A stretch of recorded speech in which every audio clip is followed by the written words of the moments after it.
Ladies and gentlemen, I'd like to make a short statement. In the world of royal servants, there are few more controversial figures than Paul Burrell. I think Paul is a fascinating character. As Diana's butler and footman to the Queen, he served the royal family for over 20 years. Only one man in history has ever served and been close to the Queen for 11 years and Princess Diana for 10. But Burrell was no ordinary staff member. He was a former insider who went on trial for theft from his employers and was cleared. Is this what you expected? Of course it is. But who now enjoys a lucrative life of celebrity. Honestly, Paul, isn't it about the money? It is not about the money. But how did the man handpicked by the Queen have such a meteoric rise to fame? How did he secure the trust of Princess Diana? And was he really privy to the royals' greatest secrets? With access to his family, he is very loyal. his supporters, Paul was a keeper of her secrets, there's no doubt about it. and his critics. They watch him, but they don't trust him.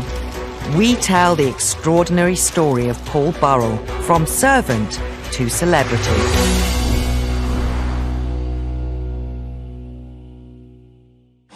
Today, Paul Burrell is one of the most visible figures in royal commentary.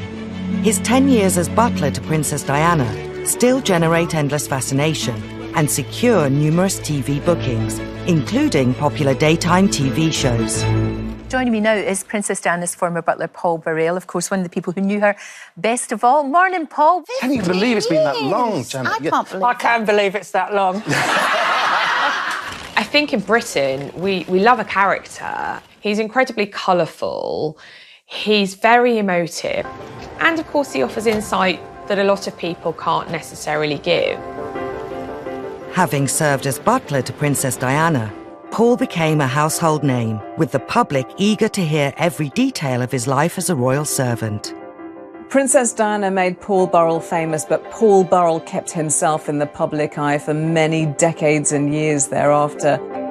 Paul's celebrity status grew through several high-profile TV appearances. Today, he shares aspects of his domestic world with his Instagram followers. He lives in a mock Tudor mansion in Cheshire, from where he also sometimes films video messages, revealing more details of his life with the royals. I've been thinking about all those parties which I attended with the royal family through the years. Parties with the Queen, fancy dress balls at Balmoral, family parties with Princess Diana, and parties celebrating the life of the princess.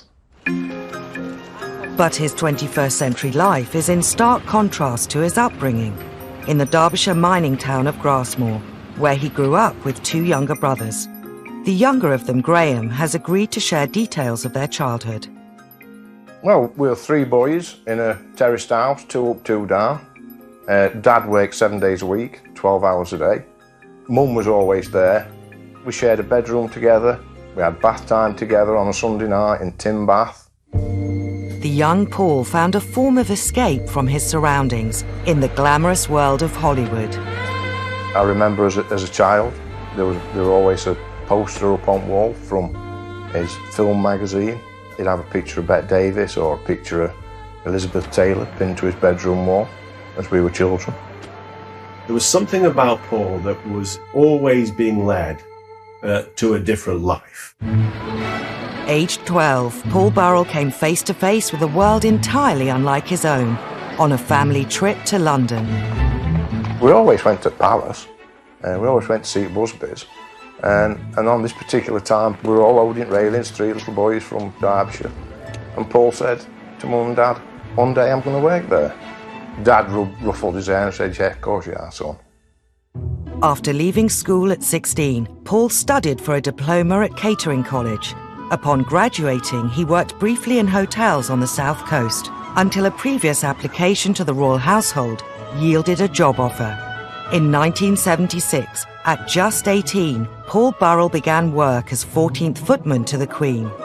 This photo from his Instagram page shows him in Windsor Castle, but much of his time was spent at Buckingham Palace. When Paul did actually get the job at Buckingham Palace, it were unreal. We were stood looking at the most famous house in the land.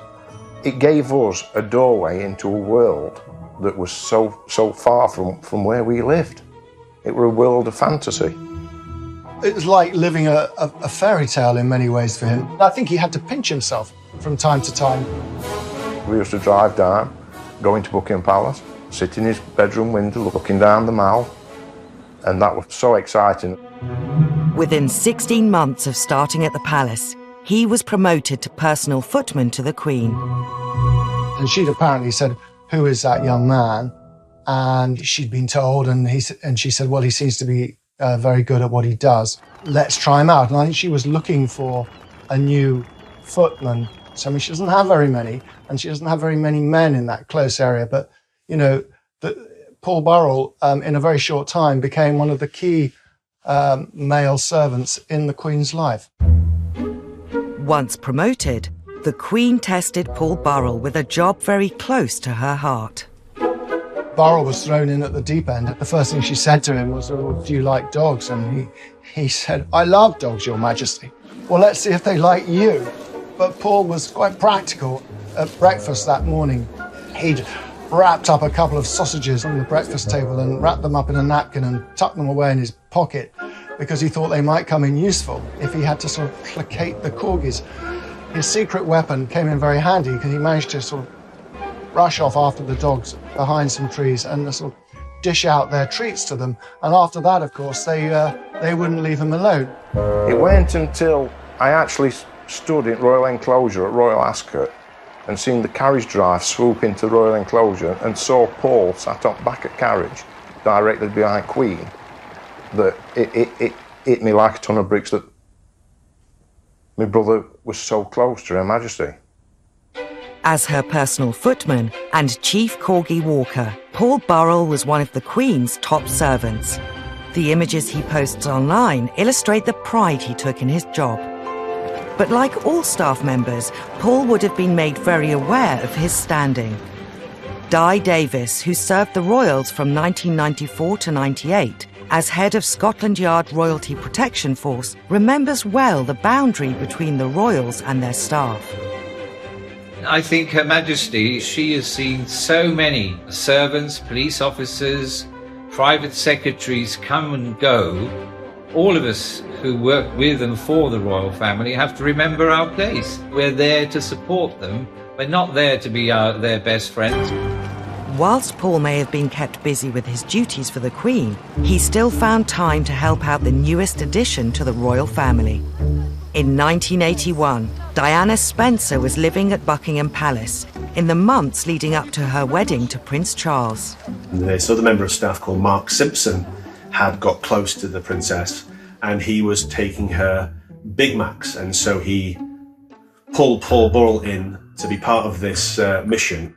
And so they went to a local McDonald's and they brought back Big Macs and fries. And they apparently sat and had it together.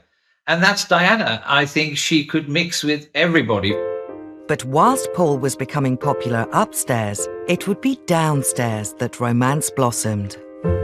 Paul met his wife Maria, who was a maid to Prince Philip, while they were making the Queen's bed. He and Maria did break new ground because normally what happens when below-stairs staff marry was that one of them, at least, has to stop working. Paul happened to mention this to the Queen one day, and the Queen said, "Well, that can't be right. You and Maria deserve to stay on." Although today Paul is strongly associated with Lady Diana, it was originally his wife Maria who bonded with the princess and secured Paul's future with the newest royal. Sometimes she would pop down to their little tiny mews flat, which is at the back of Buckingham Palace where all the servants lived, and she would, drop in to see Maria as well. So slowly this sort of relationship was building. So Princess Diana and Maria were, it could be argued, as thick as thieves in the early years. They were both new mums, so sharing their experiences and bonding over that new life. By the mid-80s, when Diana and Charles needed more staff at Highgrove, their Gloucestershire residence, Diana made an offer to Maria, not Paul. Diana begins sort of appealing to Maria to think about the future, and you can't carry on living in this poky little flat. Why don't you come and work for us. And with pressure from Diana and a lot more pressure from Maria about a new life in the countryside, they managed to persuade Paul about the benefits of family life at Highgrove. Although initially reluctant to leave the Queen's service, in 1987 Paul relented to pressure from Diana and his wife by moving to Highgrove to become butler to the Prince and Princess of Wales. And I don't blame him in one sense, you know, they were the future, as it were, or she was the future, and the potential future queen. Why wouldn't an ambitious servant want to be on the right side, as it were? But as Paul began on the exciting new chapter in his life, words of warning echoed in his ears. Just before he left, he was taken aside by a very senior figure at Buckingham Palace who said to him, Paul, there is something you need to know about the Charles and Diana household. All is not as it seems.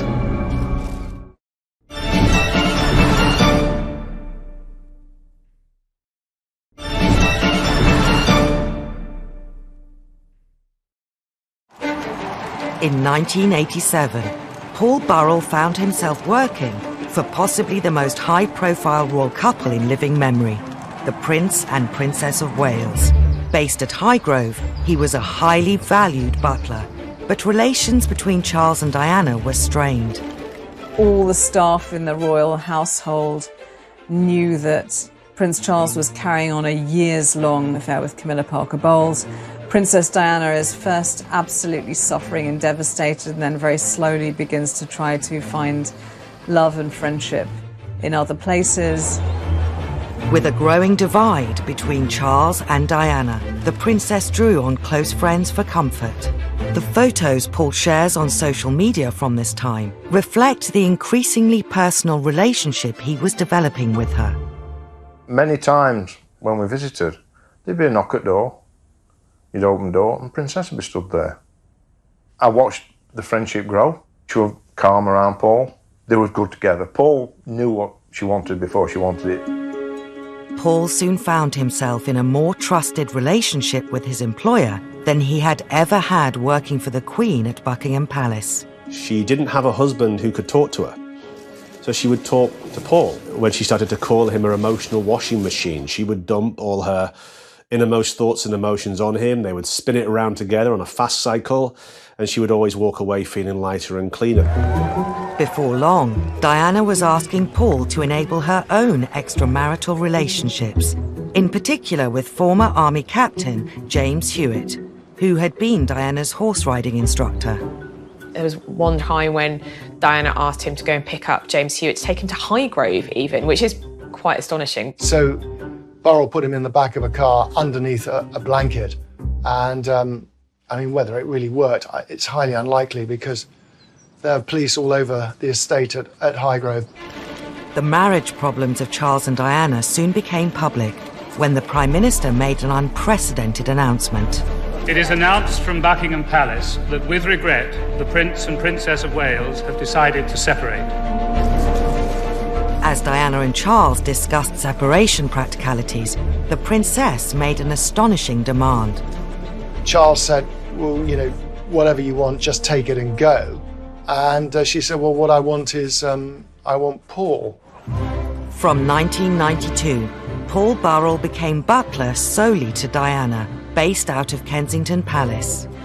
It's interesting to speculate on how that felt for Paul Burrell. Did he feel that he was stepping away from the real heart of the royal family, so away from the Queen, away from Prince Charles, away from the blood heirs of the English monarchy?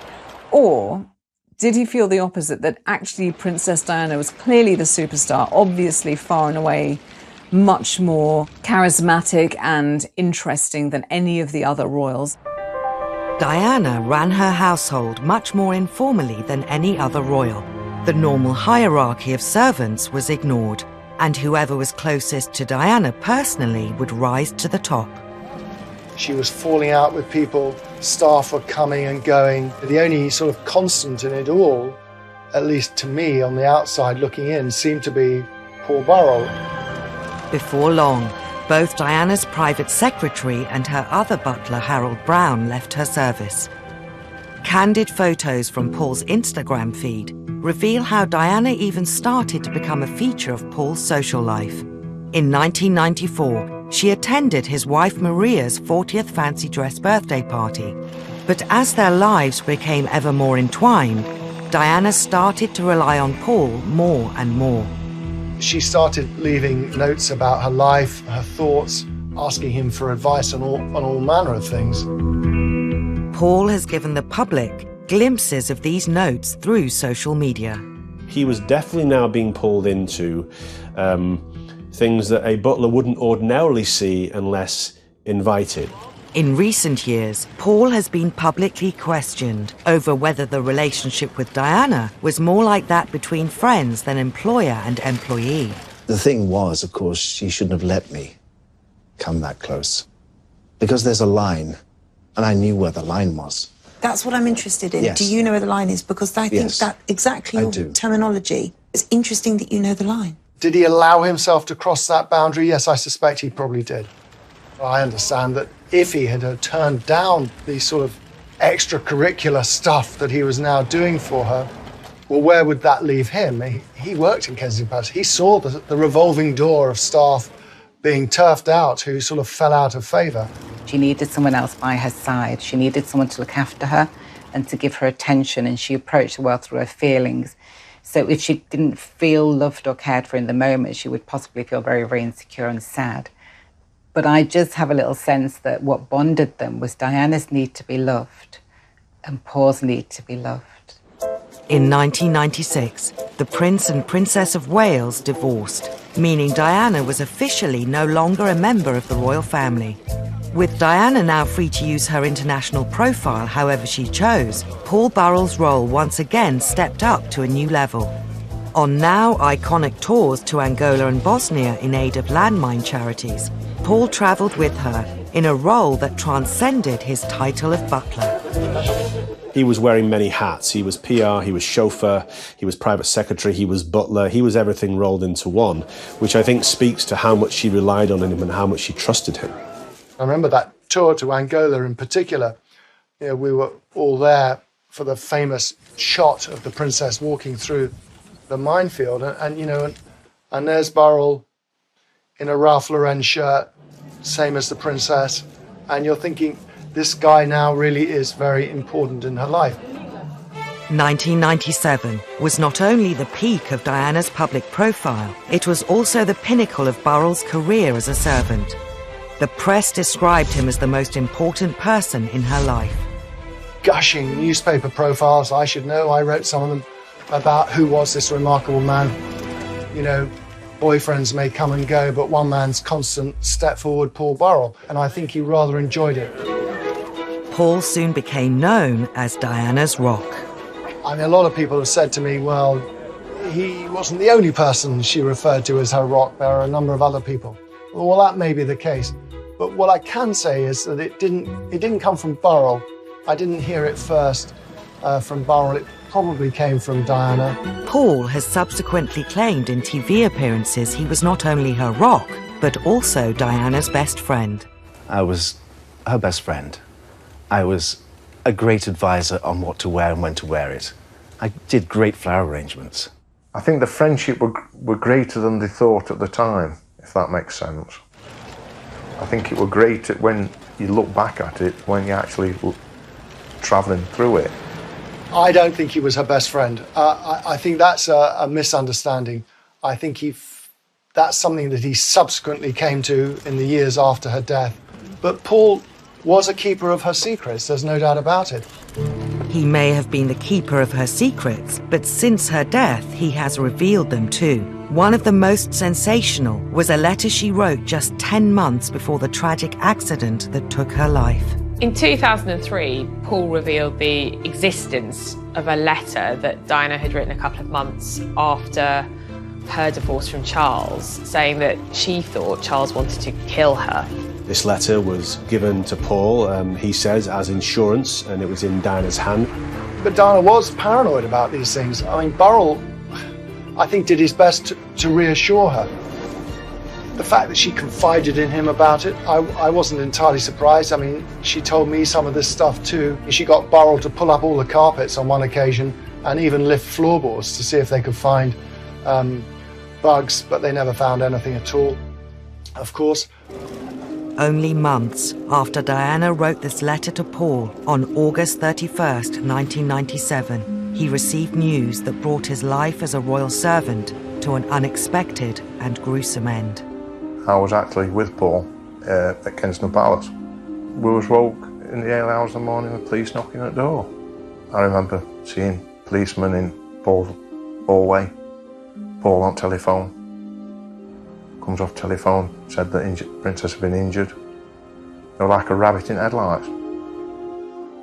Everything, his job, his best friend, everything were in jeopardy. The driver and Dodi Al-Fayed died at once. The security man and Diana initially both survived, though ambulancemen spent 2 hours with her at the scene. They were brought here to the Pitié-Salpêtrière hospital, but such was the gravity of Diana's injuries, they pronounced her dead at 4 a.m. Paris time. Upon hearing of Princess Diana's death in Paris, Paul left to perform one final royal duty. He arrived before Charles or any other royal and began arranging for her to be brought back to Britain. They just wanted to take care of all the loose ends and make sure everything was in order and protect the dignity.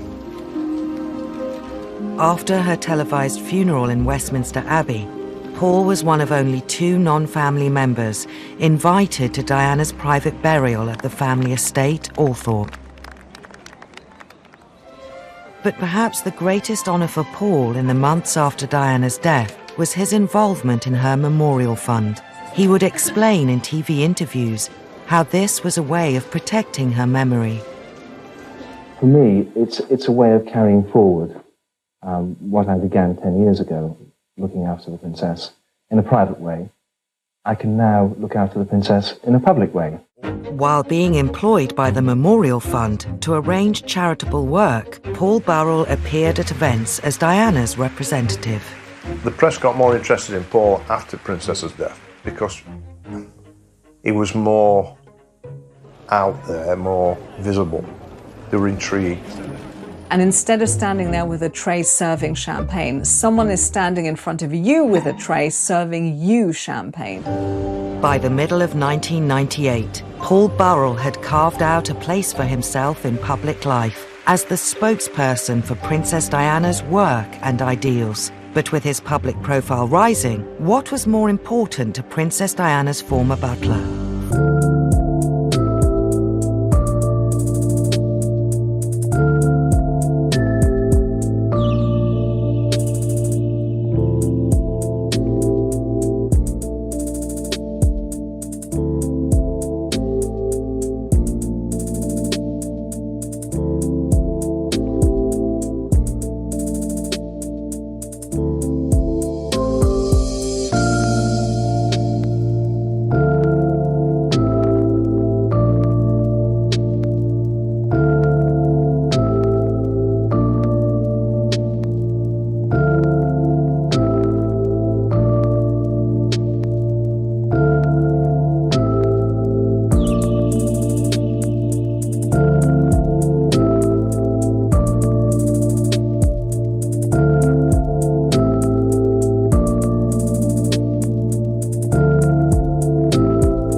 Less than a year on from Princess Diana's death, Paul Burrell, her former butler, was working as the chief fundraiser of her memorial fund. The Princess of Wales Memorial Committee gathered in 11 Downing Street for their 5th meeting. But it wasn't long before his high profile began ruffling feathers. It is a moving and natural progression for Paul Burrell to be the person to take up the mantle, to carry forth, championing the causes embraced by the princess in her lifetime. I think as Paul Burrell's stock rose and his profile increased and he found himself in the middle of the media spotlight as the person closest to Diana, I think that led to a perception that he was enjoying it all a little bit too much, that he's a butler who's getting ideas above his station. And looking out across this room tonight, I feel that her spirit is still alive. There he was at the Memorial Fund ball. He had spent 20-odd years in the shadows, as invisible as servants are meant to be. And he's thrust into the spotlight. It did seem extraordinary. He found it all almost too good to be true. And it seemed it was. In December 1998, Paul was made redundant. Mr. Burrell only had a few words to say.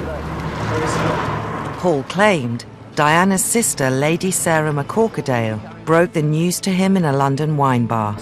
To her family, he would always remain a servant, and he was working class. They were aristocracy. And of course, he was increasingly speaking on her behalf. And I think there was a feeling from her family that that was a bit inappropriate. It's human nature to want to better yourself. And I don't feel that that in itself is something we can criticise him for. But the fact that other people around him were disgruntled by it suggests that there was something else going on. And the something else could have been that other people wanted Paul to maintain his position as a staff member, or that other people noticed a grandiosity in Paul and they were fearful about where it might go. I think Paul was devastated.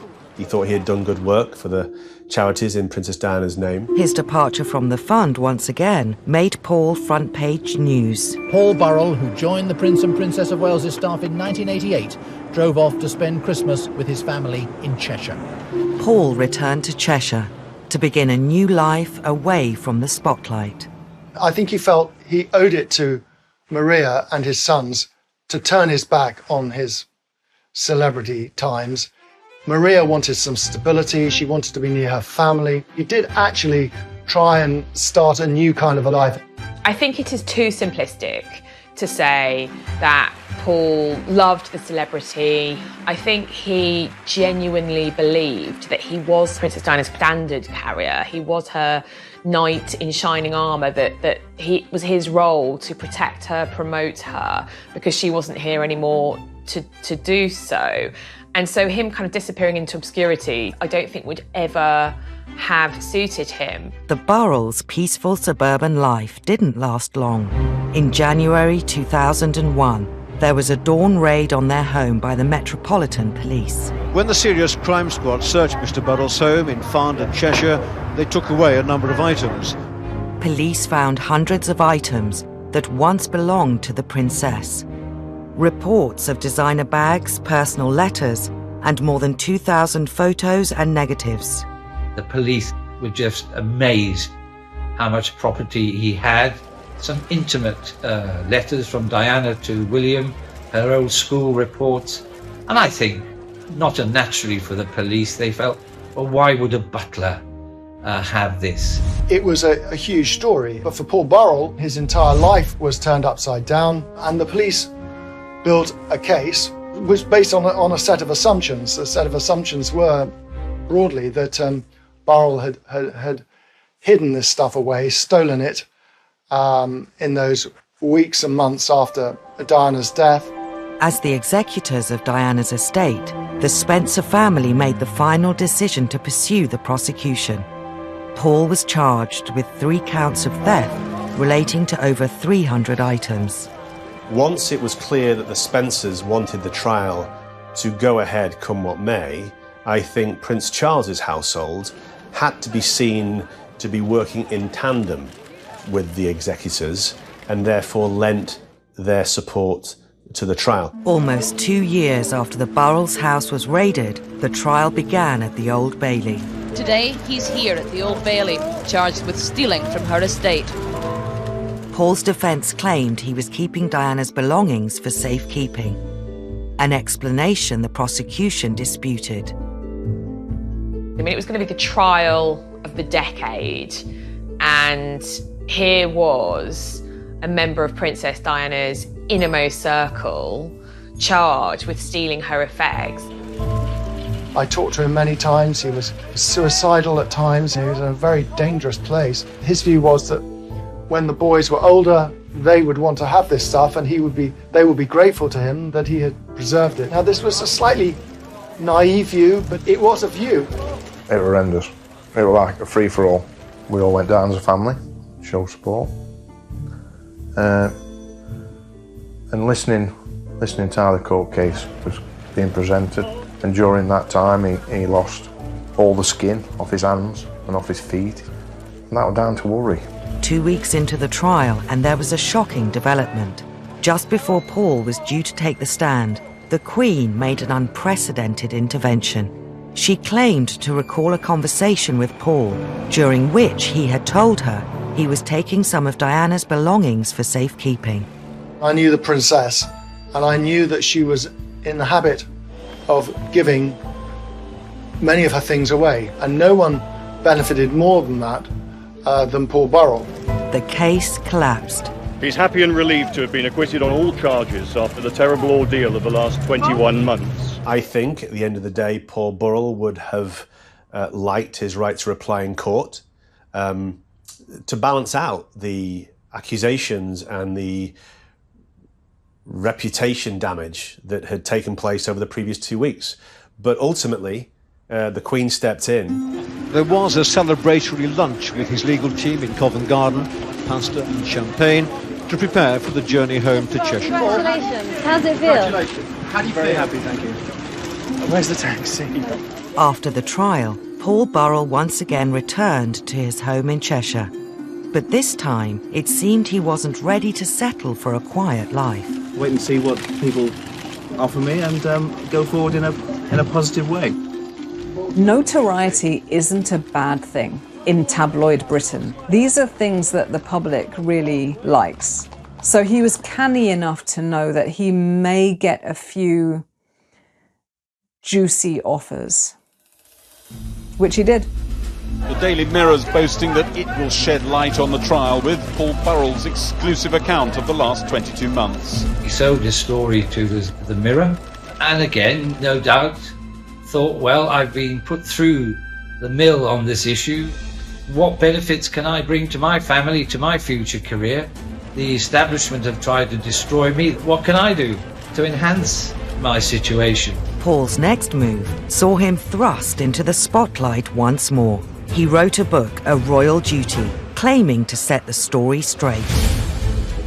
To understand the motivation as to why Paul wrote A Royal Duty, you first have to understand and see what happened to him. He had been put on trial, accused of the ultimate betrayal, of thieving from Princess Diana. He had become a pariah in many respects, and it's fair to say that they went to the brink of ruin. I think the intention, from what I understand, was always to give his side of the story. He felt that the public thought he was a common thief, and he had to explain what he did and why he did it.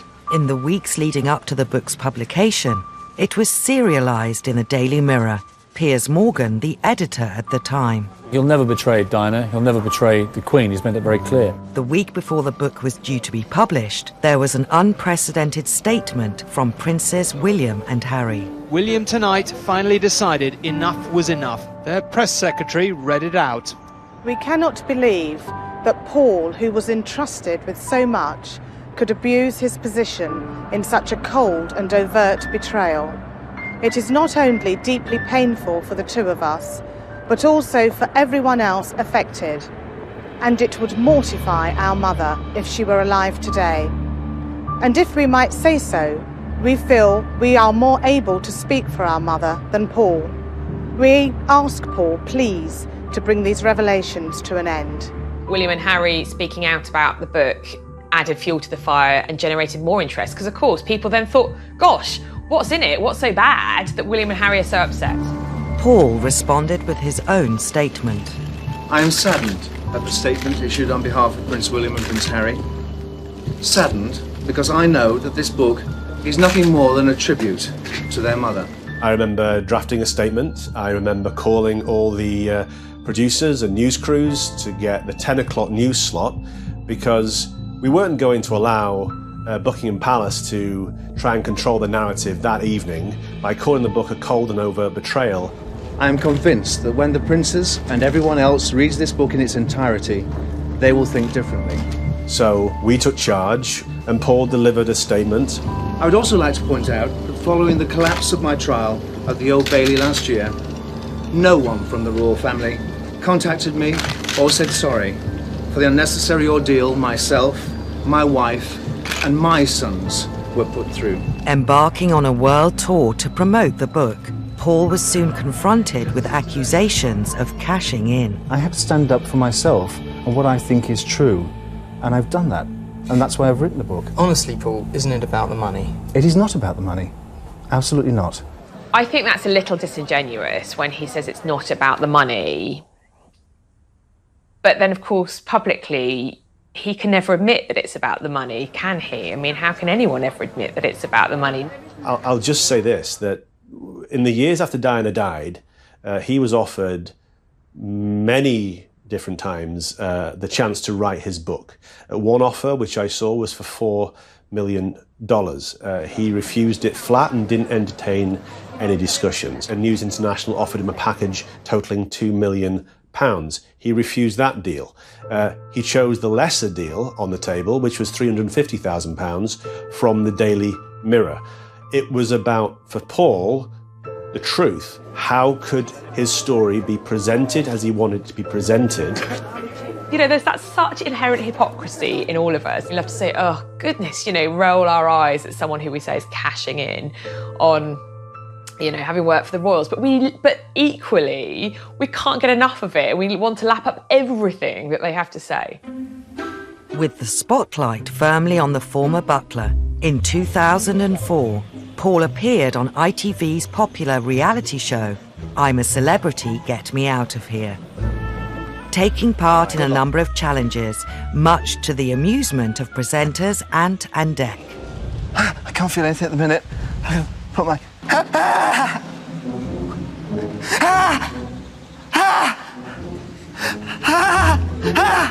And I watched some of it, and he was very funny. You know, he was screaming and shouting, as people do.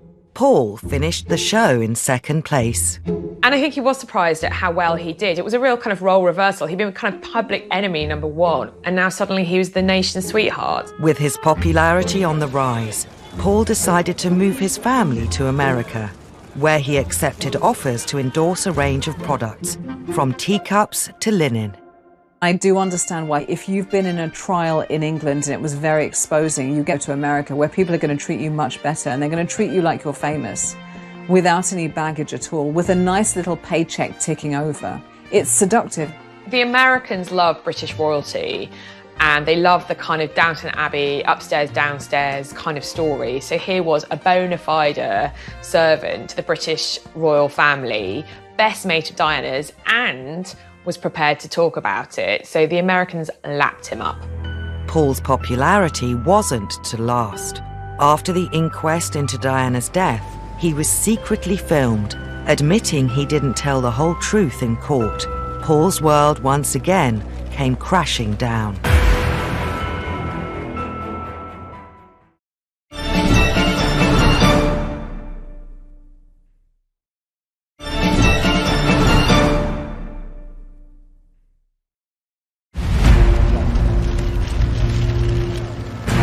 More than 10 years on from Diana's death, and with numerous conspiracy theories into what caused her fatal crash, an inquest finally began. Paul Burrell, still living in America at the time, was called as a witness. All day, Mohammed Al-Fayed sat in court listening as Paul Burrell rejected any suggestion that Diana was about to announce her engagement to his son, Dodi. I find that difficult to believe, he said. This was only a 30-day relationship. She was on the rebound from Mr. Khan. He gave evidence as somebody who knew her intimately as a servant, but also a confidant. He was one of the last 6 people that actually she phoned before she died. He has always seen it as part of his job to protect her, and being part of the inquest was part of that. The world's media were on tenterhooks, desperate to see if Paul had anything new to say. But instead of new revelations, Paul Burrell quashed rumours that were circulating about Diana, including that she was pregnant with Dodi Fayad's baby. The princess, he said, was on the pill and definitely not pregnant, and he suggested she may have allowed herself to be seen so publicly with Dodi in order to make Mr. Khan jealous. The inquest took months to complete, yet appeared to confirm what many already suspected. Let's be clear about this. Princess Diana died because a drunk driver was driving her car and was going far too fast in a Paris underground tunnel. And crucially, she wasn't wearing a seatbelt, and neither was Dodi. So those are the very base facts, but I think there was such an emotional outpouring of her untimely death that the facts got lost. With the inquest finished, it wasn't long before Paul Burrell found himself having to face uncomfortable questions again, when he was secretly filmed by a Sun journalist, admitting he didn't tell the whole truth in court. He was drunk, he was jet-lagged, and he maintains he was a victim of entrapment. There might have been an element of showing off. I'm sure that's quite possible too. The total disregard for how this will feel to the people who were affected by Princess Diana's death, it just takes my breath away. Paul's lawyers issued a statement stating that Paul was showing a degree of exaggeration, but he was in private, not in court, not under oath. He did not conceal anything remotely relevant to the inquiry. Despite this, the impact was wide-reaching. The fairy tale was over. The fantasy was broken. He wasn't this twinkly-eyed English butler. I think he did become less credible as a kind of talking head and as a source on the royal family. His star was waning, and he returned to Britain, to the family's flower shop. Paul's wife and children remained in America. It certainly had a negative effect on views about him. You know, he went from being this rather sort of lovable figure on daytime television to someone who, you know, the public sort of collectively groaned about. In 2017, after years of media speculation over his sexuality, Paul revealed he was gay and planning to marry his partner of 10 years, Graham Cooper. With Paul's private life almost as valuable as Princess Diana's, the Sun newspaper ran the exclusive. Paul wanted a private wedding, and he wanted to come out as a proud gay man privately to the people who know and loved him. We've got to remember, the Sun newspaper chose to out him. So the moment that news breaks, you are immediately out of control of the story. So Paul did a deal to take control of the narrative. Paul was once again welcomed onto British daytime television. In an interview on This Morning, he revealed how he told his family about his sexuality. To sit with them and talk about my sexuality and to cry with them and say, this is your dad. I'm your dad. I'm not going to change. I'll always be here for you. I said that to my wife. I said, I am your best friend. I'll always look after you. I'll always look out for you. As complex as Paul is, it's important to understand and not villainize him every turn, to understand that he also had some very difficult challenges, which he had to find ways to overcome. Since his marriage, Paul has sold his flower shop, but still accepts offers to comment on big royal stories, including talking to the Loose Women panel about Harry and Meghan's departure from the UK. They're not the first royals that have decided to leave the country or to have another home in another country. Diana was also deciding to spend some of her time in America. And in fact, the day she died, on her desk were plans of a home in Malibu in California, which she was in the process of purchasing. Undoubtedly, Paul will want to talk about one of the biggest royal stories this summer, the unveiling of a statue of Princess Diana on what would have been her 60th birthday. When it comes to the unveiling of the statue, I think Paul is realistic about his chances of being in attendance, but I'll say this. I do hope that Princes William and Harry recognise the place that Paul Burrell had in their mother's life. The fact that he may have even more knowledge and secrets to tell about Princess Diana and indeed the royal family, this has allowed his image to carry on, if you like, and the press and the public to be intrigued by this unique man and his unique relationship with Diana and indeed the royals themselves. He isn't going to deny his background and his past, and when television companies ask him to comment, if he wants to, he'll do it, and he'll continue to do that, and he would consider that no more than a right, really, if you like. Paul Burrell holds a really unique place in public life. He's a public figure who's now a celebrity in his own right, but I think he's slightly mistrusted by the British public, and at the same time, they can't get enough of him.